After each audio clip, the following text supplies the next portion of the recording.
வரும் மக்களவைத் தேர்தலில் அதிக கவனம் பெறும் சில தொகுதிகளில் சேலமும் ஒன்று. அந்த தொகுதியின் பின்னணி குறித்து தற்போது பார்க்கலாம்.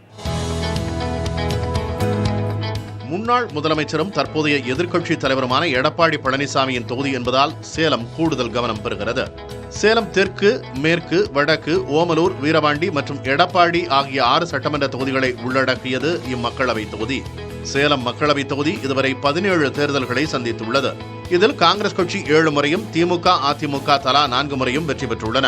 தமிழ் மாநில காங்கிரஸ் 1996 வெற்றி பெற்ற நிலையில் 1998 அதிமுக ஆதரவுடன் சுயேட்சையாக போட்டியிட்ட வாழப்பாடி ராமமூர்த்தி வெற்றி பெற்றார். இத்தொகுதியிலிருந்து காங்கிரஸ் வேட்பாளர்கள் SP ராமசாமி, ரங்கராஜன் குமாரமங்கலம் ஆகியோர் தலா 3 முறை மக்களவைக்கு சென்றுள்ளனர். முன்னாள் மத்திய அமைச்சர்கள் தங்கபாலு, வாழப்பாடி ராமமூர்த்தி, முன்னாள் தமிழக அமைச்சர்கள் செம்மலை, TM செல்வகணபதி ஆகியோரும் இத்தொகுதியிலிருந்து வெற்றி பெற்றவர்களில் குறிப்பிடத்தக்கவர்கள்.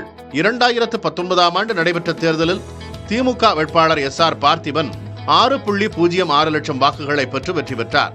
அதிமுக வேட்பாளர் KRS சரவணன் 4.59 லட்சம் வாக்குகளை பெற்றார்.